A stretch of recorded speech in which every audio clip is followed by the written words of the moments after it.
What's good, y'all? Back another go. Today we got, are the Warriors doing it again? Like, are they really finna go to the finals again with the team they got? You know what I'm saying? We finna see what this nigga talking about, you know? See what the man talking about, bro. I'm gonna tell you already. The Golden State Warriors are somehow doing this thing again. Before the season started, I picked the Warriors to get to the finals, and last Sunday, even with the extreme temptation of Phoenix rolling, I stuck with that pick. Now, Stephen Curry got hurt against Boston and missed the last 12 games of the year. Not too long before that, Draymond destroyed his second Defensive Player of the Year case, and he missed 31 consecutive games pretty much the minute Klay got back. And as we all know, Klay, he missed the first 38 games of the year. So this big three, they legitimately played musical chairs throughout the season.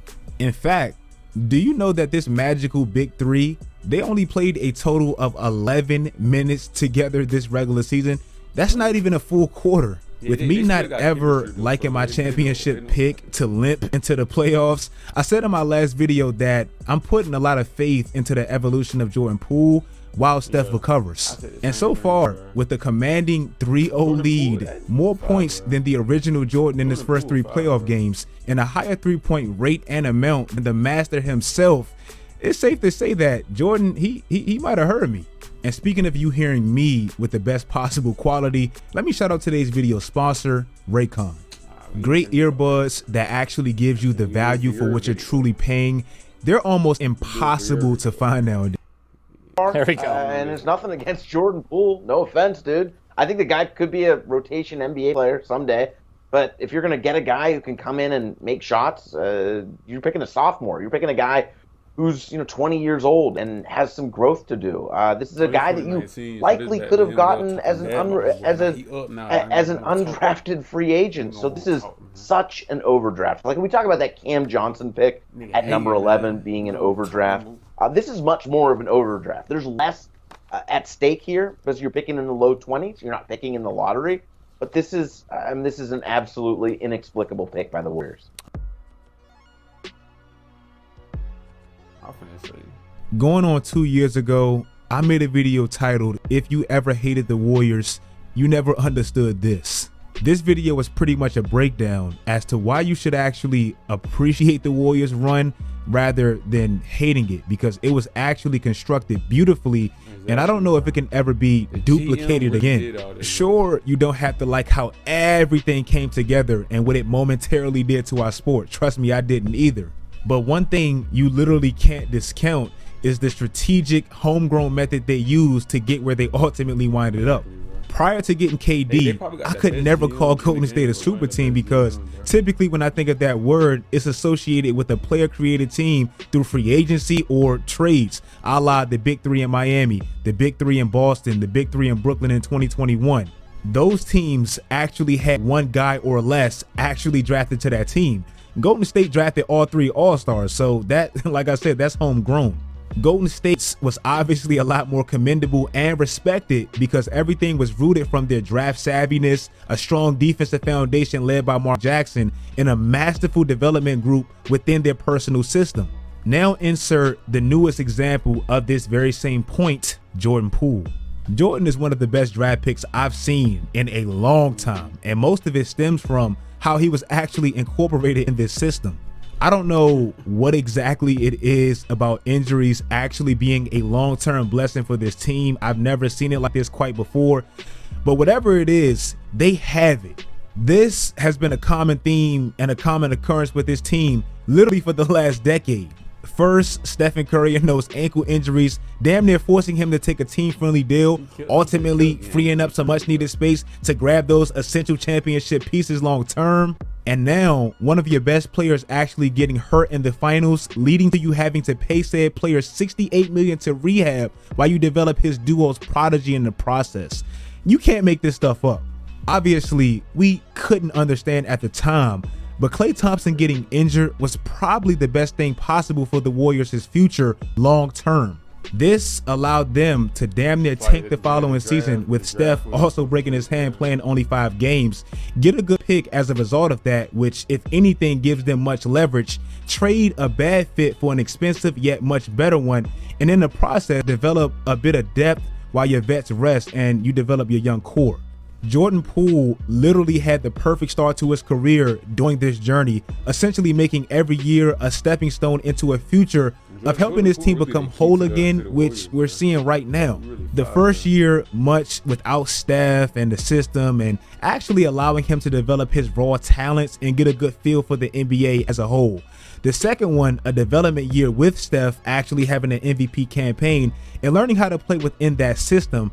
And now this year, actually having to apply what he's learned from Steph and damn near emulate him at times. First of all, look at his homegrown progression through the years. Like, it's a crime that this man wasn't a top 3 candidate for most improved players. I don't even understand that system.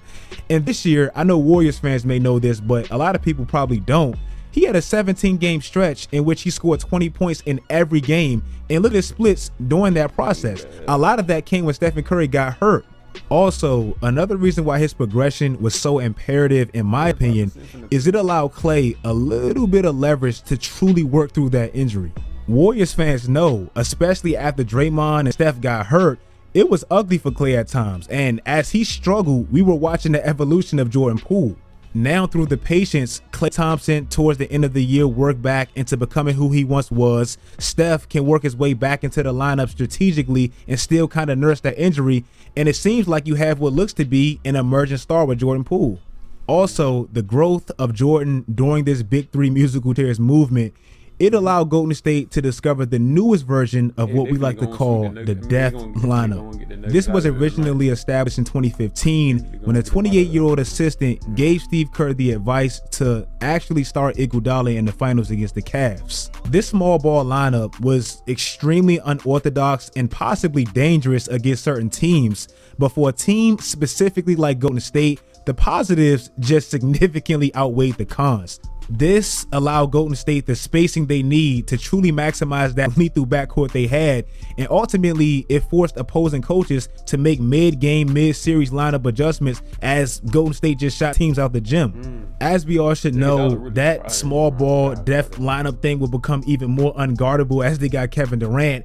And now this year's version, so far it's the deadliest lineup in the playoffs, and it's going to be extremely tough to stop going forward. Steph, Klay, and Poole are all averaging 76 points a night on some ridiculous splits, by far the most lethal Big Three in the playoffs so far. 76 points a night? That is crazy. Why am I getting ass by the...